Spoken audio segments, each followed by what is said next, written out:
A common data science interview question is, what is the bias variance trade-off? The reason being, it affects the final model pretty much. We will see what we mean by the word bias variance trade-off. What is the consequence of because of this bias and variance occurring in the model? How should we check for the occurrence of bias and variance in models? And how shall we improve the model in such a way that we have a low bias and a low variance? A predictive model is a model that you create so that when you have a new data coming in, which is called as the unseen data, you can predict the value for it. When you create a predictive model, there are two types of errors that can occur. One is called as the bias and one is called as the variance. If we do not handle the bias variance trade-off, it is possible that when an unseen new data comes, your model does not perform well. This is because there is a relationship between how complex your model is and how well it is able to generalize the pattern and understand the new data that is coming in. Bias is said to be a systematic error. That is, while designing the model, you introduce simplicity and that resulted in the error in the final model. Let's see some examples. Here, the true data is a sinusoidal wave, and this can be fit only by a polynomial equation. But assume I use a linear regression model to capture the relationship between the input and the output variables. I have tried to simplify the model, which is actually a non-linear model, and this has resulted in me getting a wrong answer or a very high bias as shown in the graph on the right hand side. That is, it has not captured the pattern which is a sinusoidal wave, but rather it gives me a pattern which is a straight line, which is nowhere near the original data. This is high bias. Let's consider another example. Assume I have to find the price of a house and for which I have the features like the number of bedrooms, the square feet, and the location. But while creating the model during feature extraction, I extracted only one feature, which is the number of bedrooms, and I'm trying to predict my output, which is what is the house price. In this case, because I'm approximating the real world problem and creating a simple model, I get a model which has lot of errors and is unable to actually identify the relationship between the house price and the data set which is provided. The consequence of a high bias is that the model will be very simple, but it will underfit the data. That is, you cannot generalize it for new unseen data. And the underlying patterns in the data are not captured, and this gives it a very low prediction power. Bias is the systematic error, whereas variance is the random error which is introduced by the model. Bias was introduced because the model was very simple, but variance is usually introduced because the model is very complex. For example, if you can look at the graph on the right hand side, I have created a model, let's say, which captures every single data point. In this case, what happens is the model is a very complex equation, but it is also sensitive to the noise or the random noise which is there in the training data. It is not finding out the inherent pattern in the data, but rather it is fitting every single data point into the model. The consequence is that the model is very complex, which means you have a polynomial in which the degree of the polynomial is extremely high and it overfits the training data, which means it captures every single variation in the training data. And when it does it, it also has a tendency to capture the noise and the outliers. And this results in very poor generalization when new data comes in. To summarize, I can either have a simple model or a complex model. For example, let's say I'm using a polynomial equation of degree 1 to actually represent a model which should be represented using a higher degree. It's called as a simple model.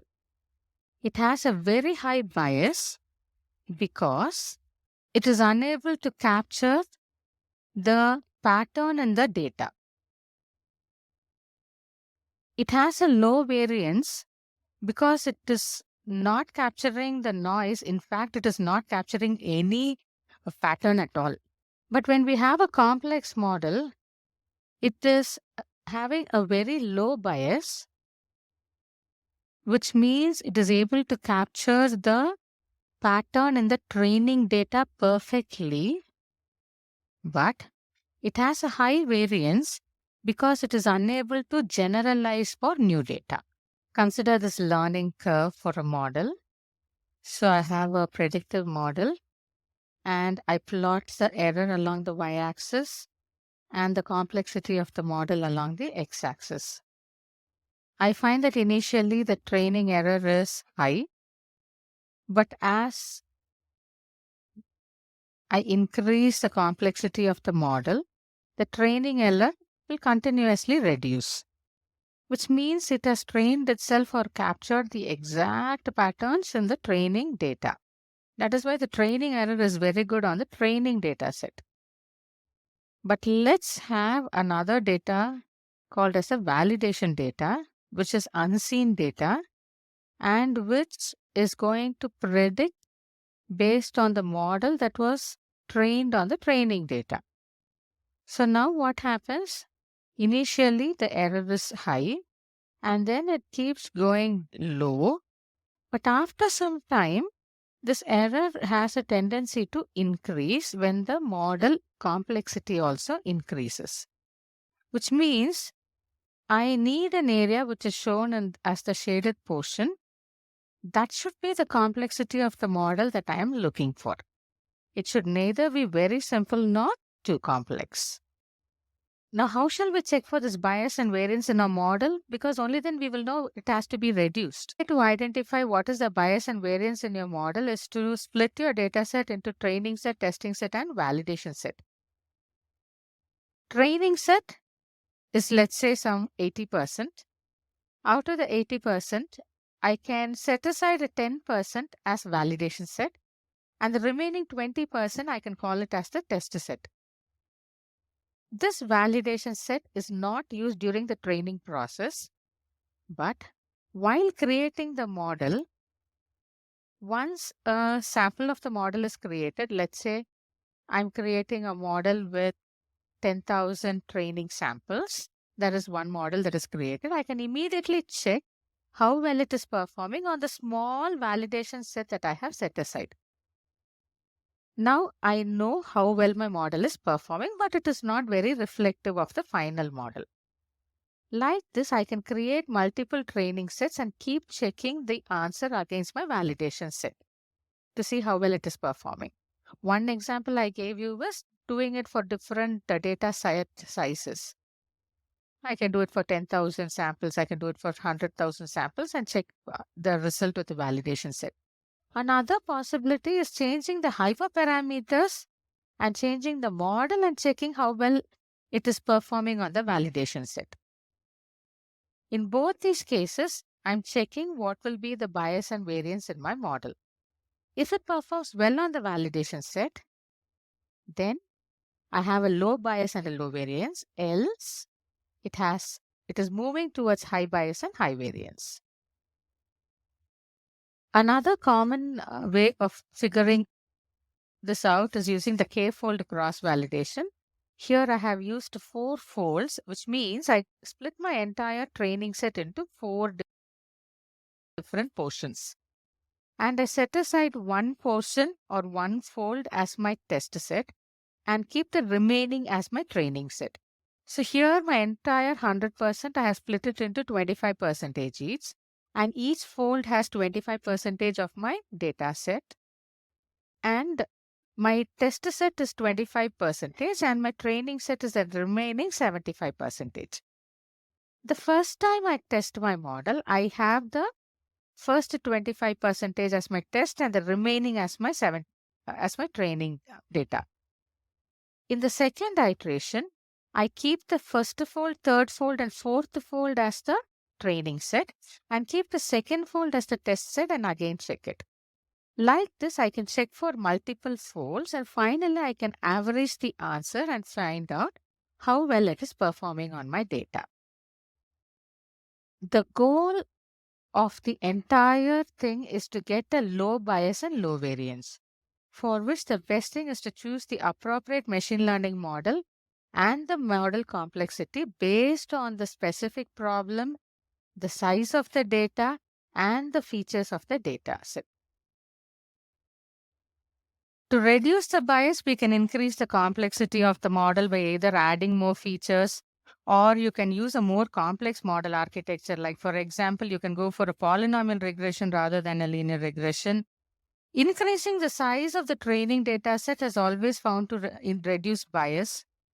But to reduce variance, you can adjust the hyperparameters just like the learning rate, the regularization strength.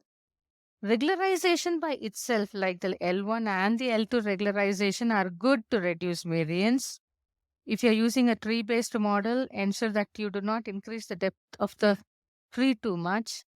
Similarly, you can use ensemble learning models, which will combine multiple machine learning models using techniques like bagging or boosting. To simplify a model, you can also reduce or remove certain features. To avoid overfitting, especially in neural networks based models, you can have a validation set and you can keep monitoring how the error rate of the validation set changes.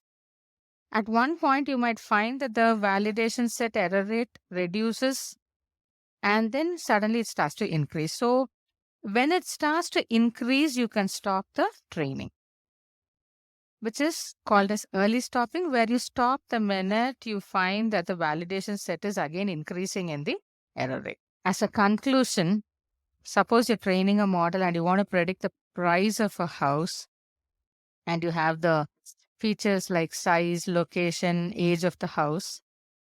If you're choosing a very simple model like a linear regression model, the tendency is to have a high bias because the relationship between the features might not be linear. But if you use a very complex model like a deep neural network and you train for multiple epochs, then it will perfectly learn every variation in the data and not give you the result and result in high variance. A good model would be somewhere in between, which will either be a neural network model with an early stopping or a decision tree or a support vector machine. And note, using regularization techniques in all of this would always help. But to choose a right machine learning model, we need to understand the bias variance trade-offs for your problem so that you can achieve better results. Thank you.